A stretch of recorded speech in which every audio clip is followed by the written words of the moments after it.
All right, guys, welcome back into another episode of the Show Baseball Podcast presented by Beyond the Monster. I am your host, Andrew Parker. Today's episode, we are diving into the LA Dodgers organization. I got Elijah Hainline on, and he was named a low-A All-Star for his performance in the California League this year, but he saw times at every single level this year. So we dive into his time in low-A, high-A, even at double-A for the playoffs, and he had a little brief stint in triple-A as well. It's very unheard of. So very cool to kind of talk to him about, going to and from each level and having success at every single level, even AAA from low A, which is kind of wild to think about. So we kind of talk about all that in a little more. But before I shoot to the interview, whether you're watching me on YouTube right now, listening on Spotify, Apple Podcasts, wherever it is you get your podcast, please like and subscribe. Making a push on YouTube. It's a little newer channel. And we're trying to grow that subscriber account. It is free to do so, and it would mean the world to me if you help me out. But without further ado, let me shoot you on to the interview with Elijah Hainline.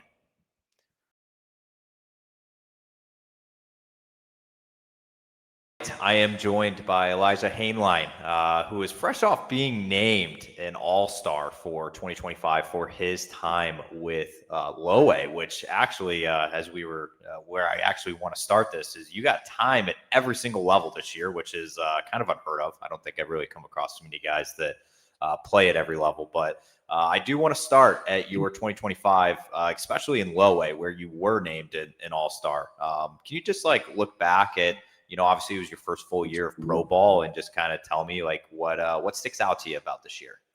I would just say just learning about myself as the games go along, just trying to make adjustments as the season goes along. That way you keep the success going throughout the year. That way you don't get too many highs and too many lows. Just trying to stay as consistent as possible. I think that was kind of the biggest goal for me heading into this year, was just trying to be as consistent as possible throughout the year. And I feel like throughout the year there was some ups and downs, but being able to get back to even, kind of get back to the spot where you're successful more often than not, especially in a hard game where being successful isn't as common as it would be for another sport. I think that's kind of where baseball kind of plays his game. Is you're not as successful as you can be every single day, because you're only successful 3 out of 10 times, and that's considered really, really good. So trying to be able to stay consistent with that and be successful. Yeah, it is kind of wild that I think it's the only sport that, if you are successful 3 out of 10 times, you are considered a pretty good hitter. So it's always something to put it in perspective a little bit. But for yourself, you're a little over a year and a half since you were drafted and became, you started your professional career, and you just ended and wrapped up your first full pro season. So how long did that take you to start 2025? And obviously, your numbers you put up in the California League this year were pretty good. So it looked like you were comfortable early on, but what was the adjustment period like for yourself, just being acclimated to pro ball? I think I got the opportunity to play a little bit last year, and that right after the draft. So I think that kind of helped me understand of where I'm going and what I need to work on. So going into the off season, I went to Driveline and really just reshaped my swing, reshaped my approach, completely changed the way I thought about hitting in a way, in order to be successful and understand what I have already and then what areas I need to get better at. So going into Driveline, that kind of allowed me to work on those areas that I really needed to work on in order to be successful. And I think that kind of helped with the consistency part, as I mentioned, of just understanding day to day of what my process needs to be in order to get the most success. How long have you been training with Driveling? How many off seasons have you been doing it? This last year was my first off season. I'm gonna end up doing it again this off season, just because I feel like there's some things that I want to work on too, and it gives me a kind of a spot that I really feel like I can thrive and challenge myself in the off season to get better and find ways to become that MLB player instead of just a really good minor league player. So I've come across quite a few Driveline guys that are now on, affiliated with professional teams, and whether it's from coaches that used to be trainers there, or even Kyle Bodie himself. I've come in contact with a lot of these guys, especially in the Red Sox organization, that have come over from Driveline. So for yourself, what have you noticed? Obviously you've only been doing this now, you had it last offseason, you're going to do it again. What is the biggest difference for you in preparing for the season at Driveline compared to maybe what you did in the past? I think for me, it's just the challenging environment. It's challenging yourself to get into positions that you need to be in, and like challenging the way that you think you need to move, but having the data to back up the ways that you actually need to. Like having data to back up the ways that you can actually increase the way you're moving, or make it better, or find ways to get an edge of just looking at something like that. So going through like a mocap and looking at all your movements and seeing what areas really need to be worked on and what areas are good and what don't need to be like as big of a focus, and how you can get better on those areas. And I think that's kind of was the biggest thing, was just challenging myself in that environment of getting dominated for like a month straight until you kind of start to figure it out, and then it gets a little bit better, and then you start understanding, okay, how can I implement this into the actual game, and find a way to continue that, especially going into this off season of trying to do it again. Like, okay, what went well, and what can we work on and get better on, and stuff like that, since we already built the basics. I'll tell you what, I'm a big fan of everything Driveline does and what they stand for, and it's very telling with how much, like I mentioned before, all their trainers are, getting jobs all across professional baseball, and it's very telling. I think they're doing something right over there, and I think you're a good example of it, obviously coming into this year and having the year that you had. And I did want to ask, I don't see that very often of a guy, playing at every single level. You legit played low A, high A, double A, and triple A this year, which is very crazy. I think we only saw like a couple times this year, and we saw a guy do it in Boston with Peyton Tolley. But what was that like? Was that a crazy experience? Obviously traveling around so much, going from the California League and playing out in Oklahoma City eventually, at Tulsa and all these places. What was that like for you? It was kind of nuts. I mean, it was only a week stretch in AAA where I was filling in for an injured player, so that was kind of fun. It was just like getting the opportunity to play for a team and fill in, and then I had success there, so that kind of made it feel even better, as just being able to like be around those guys and learn from them, even if it's just a week, and kind of understand how they go about their process and what makes them successful at that level. Since I'm not there yet, I wasn't at the time at that level. I was only in low A when I got asked to go out there. Then went back to low A and finished that out, then got moved up to high A.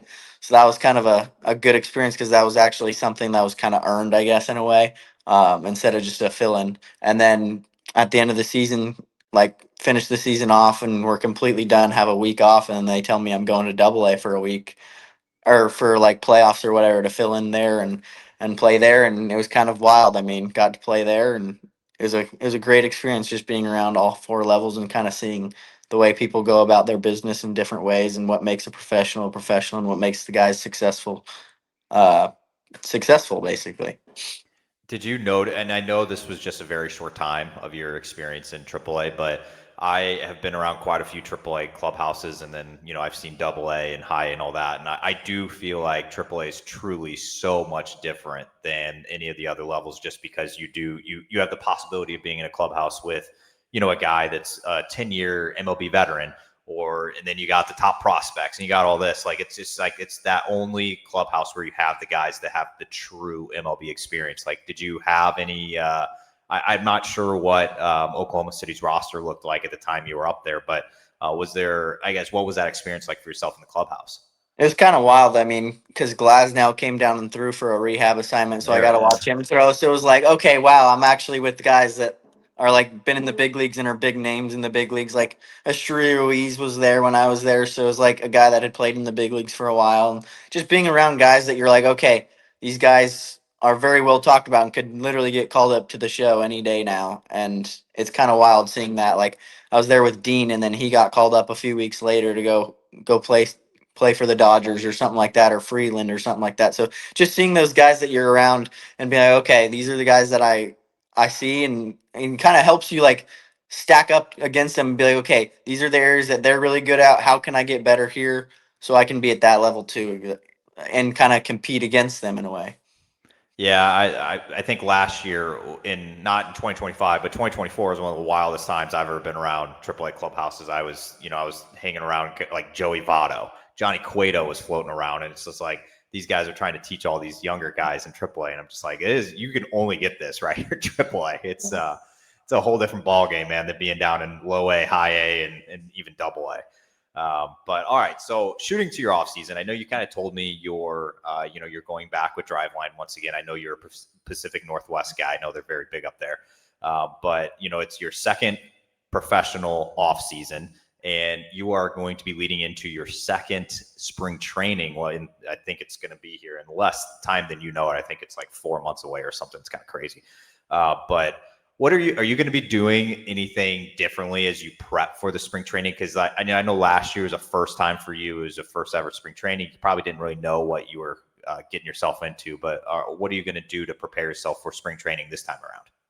I would say just trusting the plan that we have in place and that we're going to put in place with, especially with Driveline. I feel like that went really well heading into spring training, but just finding ways to get better, like I said, is like finding ways that throughout the season that I might have noticed that I want to get better on heading into spring training and things to work on, because spring training is also a place to get better at too before you head into the season. So it's not like you have to be 100% ready to go right away, but obviously you want to succeed in spring training. So it's also one of those things where it's like getting ready enough to be successful, that also just still attacking things throughout spring training that you might want to work on too as well.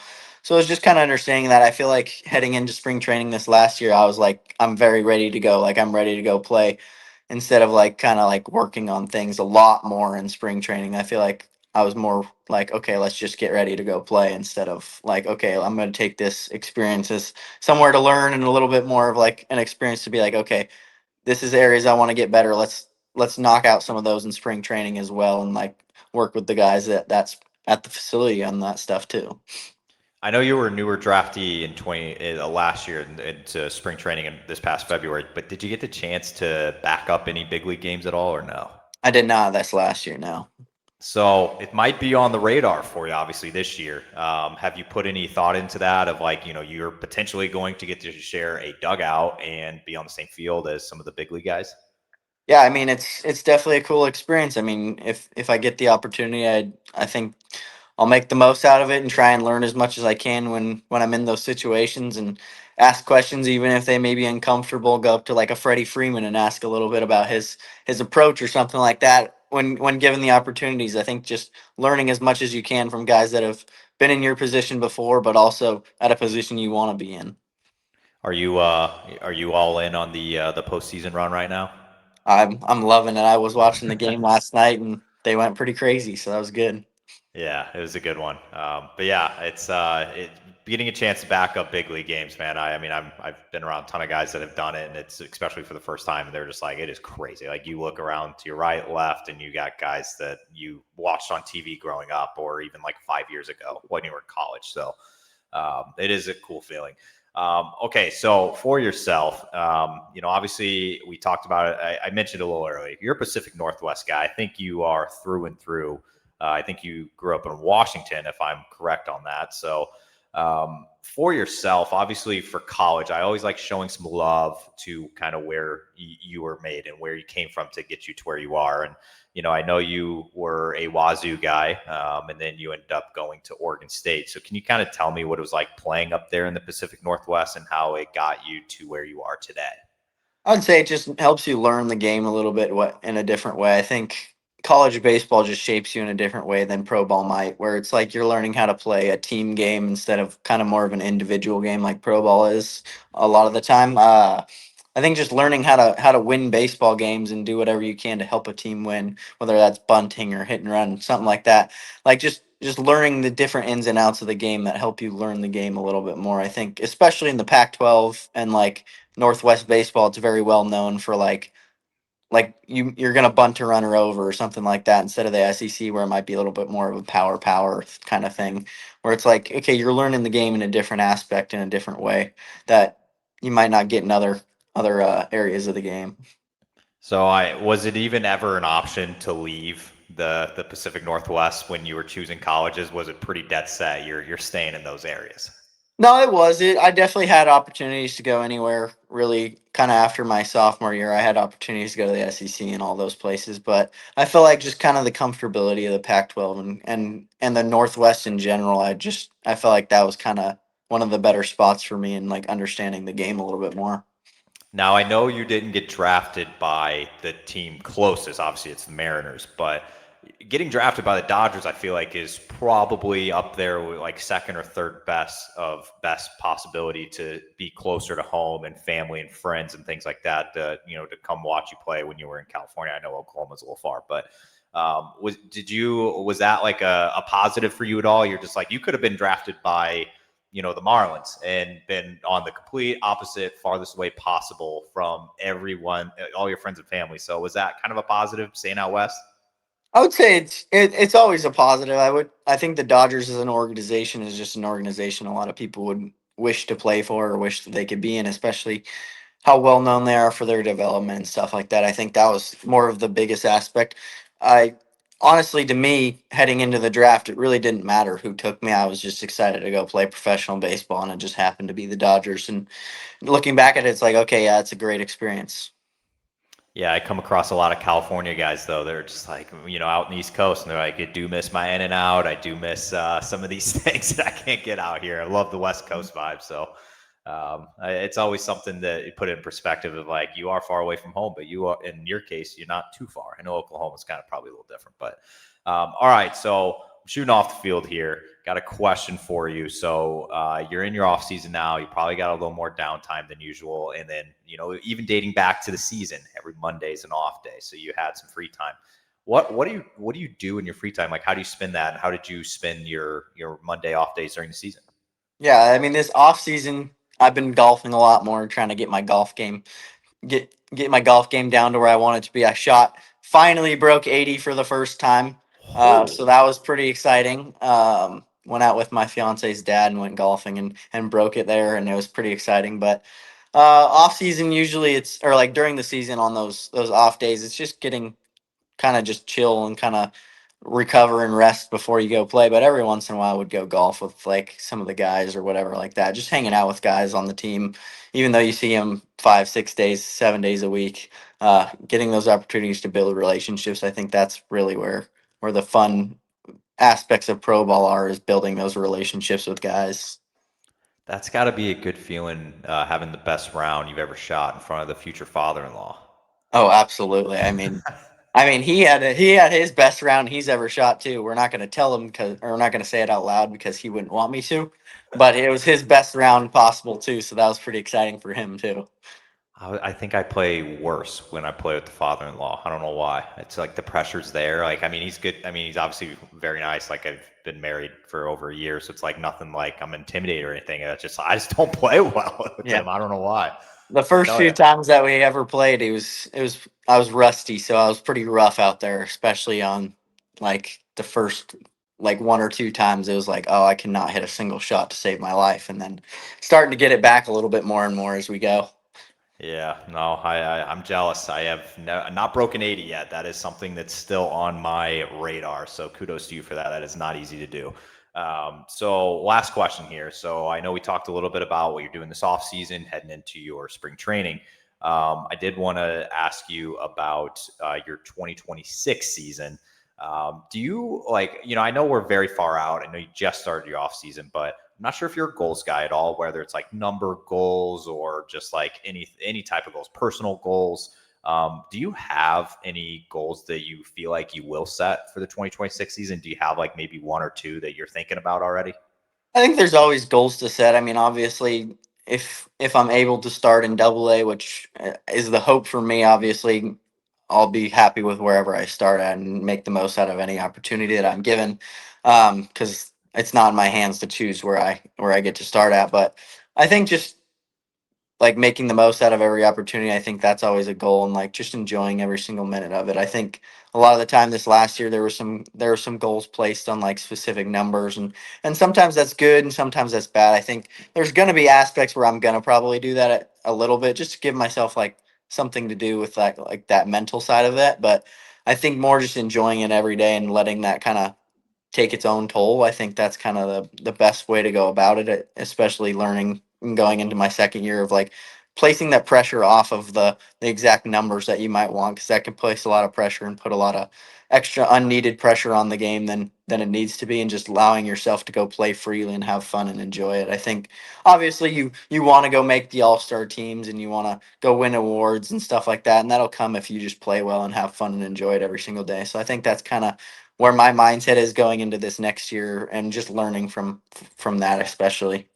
Yeah, I feel like that's why I usually kind of turn, some guys do like setting the number goals, but I feel like maybe for yourself, you're like, hey, I want to hit like 10 home runs next year. It's like you're going to start driving yourself crazy. If you're at like 2 after like June or something, you're like, well, here we go. I'm trying too hard. So I love it. I love the different types of like personal goals, things like that. Starting goal, starting double A, do like that. So all right, Elijah, I very much appreciate all the time. Obviously, I'm wishing you best of luck going into your off season and heading into the 2026 year. But thank you so much for doing this and hopping on. Thank you. I appreciate it. Thank you for having me.